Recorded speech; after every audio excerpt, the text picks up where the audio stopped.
वर्ष 2018 की एक सुबह जो भारत के बैंकिंग सिस्टम की नींव हिला डाली। एक ऐसा घोटाला जिसने पूरे देश को चौंका दिया। दोस्तों, वीडियो के लास्ट तक बने रहें। ये एक रियल घटना केस है जो कैसे एक बैंक से पल भर में एक बंदा ने 11,000 करोड़ रुपए से ज्यादा का फ्रॉड कर भाग निकला। लेकिन सवाल सिर्फ इतना ही नहीं था कि पैसा कैसे गया।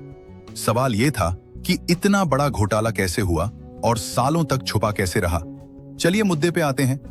इस पर्दे के पीछे नाम आता है नीरव मोदी, एक जाना माना डायमंड ज्वेलर, लग्जरी ब्रांड जिसका ज्वेलरी बॉलीवुड सेलिब्रिटीज लोग पहनते थे। इतना ही नहीं, इंटरनेशनल लेवल पर इसका बिजनेस भी था। लेकिन वो भारत का सबसे बड़ा बैंक फ्रॉड आरोपी निकला। जी हाँ, ये कहानी शुरू होती है पंजाब नेशनल बैंक की एक ब्रांच से, जो मुंबई के ब्रैडी हाउस से कुछ बैंक कर्मचारियों ने मिलकर एक खतरनाक खेल खेला। LOU letter of undertaking, LOU, जो एक बैंक गारंटी होती है जिसके जरिए कोई कंपनी विदेश से लोन ले सकती है। लेकिन यहां खेल शुरू हुआ सिस्टम के बाहर। बैंक के अंदर के एम्प्लॉइज, खासकर एक अधिकारी गोकुल नाथ शेट्टी, उन्होंने बिना प्रॉपर एंट्री के स्विफ्ट सिस्टम के जरिए LOU जारी करना शुरू कर दिया। Swift system international money transfer का नेटवर्क। लेकिन ये ट्रांजैक्शंस PNB के कोर बैंकिंग सिस्टम में दर्ज ही नहीं थे। मतलब बैंक को खुद पता नहीं था कि वो गारंटी दे रहा है। नीरव मोदी और उसके पार्टनर मेहुल चोकसी इन फेक LOU के जरिए विदेशी बैंकों से लोन लेते रहे। एक्सिस बैंक, इलाहाबाद बैंक जैसी इंडियन ब्रांचेस, ओवरसीज ब्रांचेस से पैसा उठाया गया और धीरे धीरे 11,000 करोड़ रुपए से ज्यादा का घोटाला हो गया।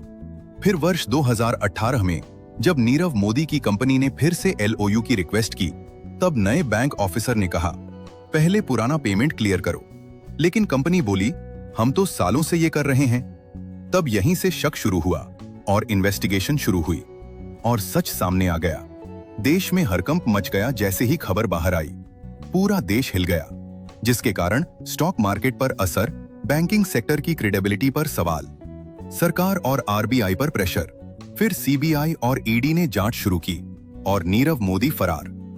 सबसे शॉकिंग बात है कि नीरव मोदी पहले ही भारत छोड़ चुका था और बाद में मेहुल चोकसी भी देश से भाग गया।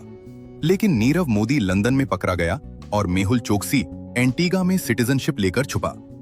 CBI, ED ने प्रॉपर्टीज सीज की, हजारों करोड़ की एसेट्स अटैच हुई, कई बैंक ऑफिशियल्स अरेस्ट हुए। सेंट्रल ब्यूरो ऑफ इन्वेस्टिगेशन और एनफोर्समेंट डायरेक्टरेट ने इस केस को आगे बढ़ाया। इस स्कैम ने एक बड़ी सच्चाई सामने लाई।